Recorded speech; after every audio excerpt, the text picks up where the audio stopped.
60 লাখ থেকে 70 লাখ হয়েছে। বিভিন্ন এজেন্সির সাথে কথা বলে বুঝতে পেরেছি এখানে মাল কামানোর অনেক জায়গা আছে। এরকম আপনার কাছে ঘুরে দেখবেন, ওখানে একটা লাইট পোস্ট দেখতে পাচ্ছেন, এখন ইনকমপ্লিট আছে, দেখুন লাইট পোস্ট। হ্যাঁ, আমি বলছি ওটাকে লাইট পোস্ট। তো আমি জানি ওটাকে করতে প্রকৃত কত খরচ আর কত দিন দেখা যায়। ধরুন ওটা 3 লাখ টাকা খরচ আছে। দেখবেন এই ভোটের আগে কিন্তু ওরা বলবে না যে আমি 25 কোটি টাকা কোথায় কোথায় খরচ করেছি, কারণ 3 লাখের লাইট পোস্ট করে 7 লাখের হয়তো বিল করে 4 লাখ টাকা ঝেড়ে দিয়েছে। এখন দেখালে অর্থ ছুটি ঘুরে দেবো। আবার কি রকম বাবদ থেকে খাওয়া যায়? 3 লাখ টাকায় 30% নাহলে 20% দিতে হবে। ওখানে 60,000 বা 90,000 আবার খাবে। এই খাওয়াগুলো ধরে দেবো বলি এখন ওরা শ্বেতপত্র প্রকাশ করবে না কোথায় কোথায় কাজ করেছে।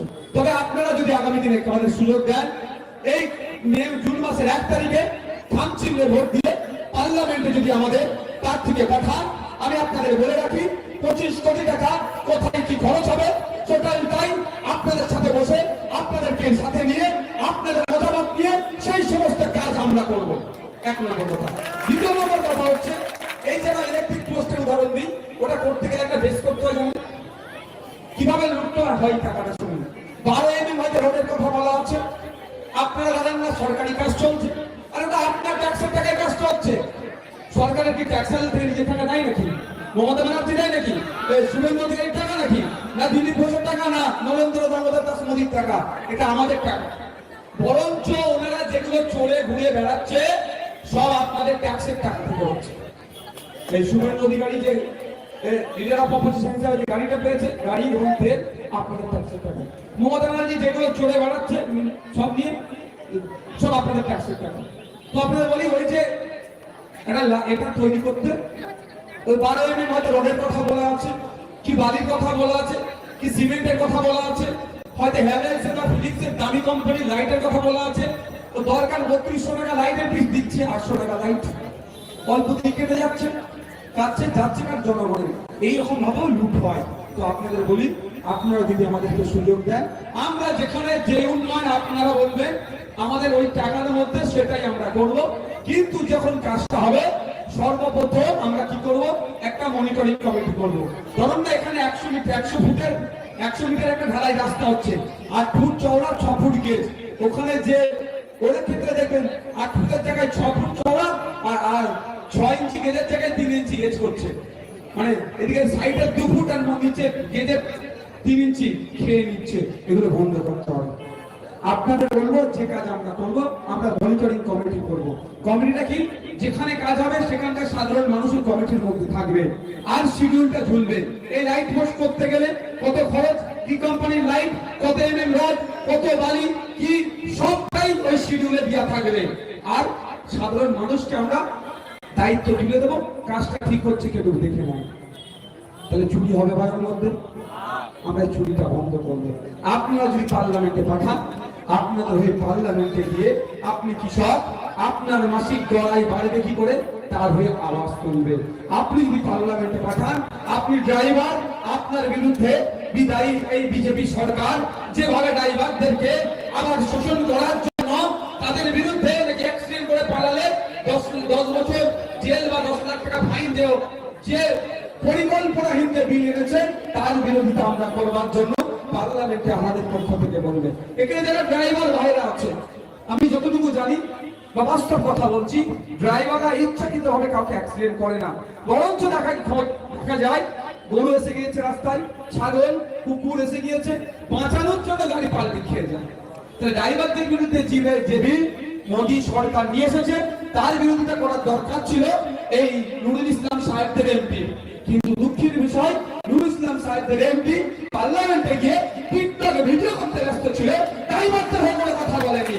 তাই বসিরহাটে ড্রাইভাররা ঐক্যবদ্ধ হন যে বিজেপি সরকার আপনাদের বিরুদ্ধে বিল নিয়ে আসছে, তাদের বিরুদ্ধে যেমন ভোট দেবেন। আর বিল আনার সময় এই নুরুল ইসলাম সাহেবদের এমপিরা চুপ ছিল, তাই নুরুল ইসলাম সাহেব করার প্রয়োজন নাই। খাম ছিল পার্লামেন্টে গিয়ে ড্রাইভারদের কথা বলবে, তাদের হয়ে আওয়াজ তুলবে। আপনারা যারা উপস্থিত আছেন, আপনাদের জীবিকা কি সব থেকে ভালো, মানে বেশি জীবিকা কাদের কি আছে, কি করেন আপনারা? দর্জি, বিড়ি বাগান, মাছ চাষ, ইট ভাটা, আর কি রাজমিস্ত্রি, চাষবাস। এবার একটা একটা করে বলি, আপনাদের সমস্যাগুলো বলবো নাকি চোর টাকা তাদের কথা বলবো? আমার মনে হয় আপনাদের সমস্যাগুলো জানা দরকার, জানতে হবে। প্রথম আসলে ইট ভাটাটা, ইট ভাটায় যারা কাজ করেন, যে শ্রমিকরা কাজ করেন ওই রকম ভাবে কাজ করা যায় না। আপনারা বলুন, ইট ভাটায় যারা কাজ করেন তাদের সকালে গেলে যখন বিকালে ফিরে তাদের অবস্থা কি থাকে? পুরো একদম মানে বলে না ভূত হয়ে ফিরছে, তাই তো? শুনুন, শ্রম কোড বলছে ওই ধরনের কাজ করলে তাকে ফুল ইকুইপমেন্ট ড্রেস দিতে হবে। আপনারা জেনে রাখুন, এই ধরনের মালিকগুলোদের সাথে দেখুন তৃণমূলের নেতাদের খুব ভালো সম্পর্ক। কারণ একটা ড্রেস দিতে গেলে 1000 টাকা খরচ আছে, 2000 টাকা ড্রেস দিতে হবে, ওই টাকাটা হয়তো হাফ হাফ মেরে দিচ্ছে ওরা। তো আপনাদের বলি, আপনাদের শ্রম চুরি করা হচ্ছে। 10 ঘন্টা 12 ঘন্টা কাজ করিয়ে দিচ্ছে, 8 ঘন্টার বেশি কাজ করা যাবে না। এই আন্দোলনে কিন্তু ঐতিহাসিক মে দিবস হয়েছিল 1886 সালে এ শহরে। এই আন্দোলন হয়েছিল, শ্রমিকরা করেছিল যে 8 ঘন্টার বেশি শ্রম দেবে না। কিন্তু বর্তমানে দেখুন দুঃখের বিষয়, 8 ঘন্টার বেশি 10 ঘন্টা 12 ঘন্টা খাটিয়ে নিচ্ছে, কিন্তু আপনার শ্রমের দাম ঠিকঠাক দিচ্ছে না। এবং আপনারা যে কাজটা করছেন কোনো সেফটি সিকিউরিটি নাই। তাই আপনাদের বলবো, আপনাদের হয়ে ইটভাটা শ্রমিকদেরকে যখন কাজ করবে ফুল ইকুইপমেন্ট দিয়ে, কারণ এই বালি পাথর ধোঁয়া যেগুলো যাচ্ছে, মাটি শরীরে যাচ্ছে, শরীরের ক্ষতি হচ্ছে, সিনোকোসিস রোগে আক্রান্ত হয়ে যাচ্ছে। তাই আপনাদের বলবো, আপনাদের কণ্ঠ হয়ে পার্লামেন্টে গিয়ে বসিরহাটের ইটভাটা শ্রমিকদের জন্য যাতে ফুল ইকুইপমেন্ট পরিয়ে, তাদের শ্রমিকদের ড্রেস কোড পরিয়ে তাদের ব্যবস্থা করে ইটভাটা মালিকরা, তার আওয়াজ আকাঙ্ক্ষিত পার্লামেন্টে গিয়ে করবে। আছে ভাই, সব সিস্টেম আছে, দেয় না আপনাদের। শ্রম কোডের মধ্যে বলা আছে আপনার ওই যে ধুলো টুলে যাচ্ছে না, এতে সিলিকোসিস রোগ হয়ে যাবে, ভয়ঙ্কর ভাবে ভূ ধ্বংস হয়ে যাবে। এই মিনাখা চত্বর এই দিকটাতে খুব আছে, পাথরের যারা কাজ করে, এইভাবে যারা কাজ করে, এই ধরনের রোগে তারা আক্রান্ত। এটা পশ্চিমবাংলা সরকার জানে না, এটা এমপি সাহেবরা জানতো না, কিন্তু এমপি সাহেবরা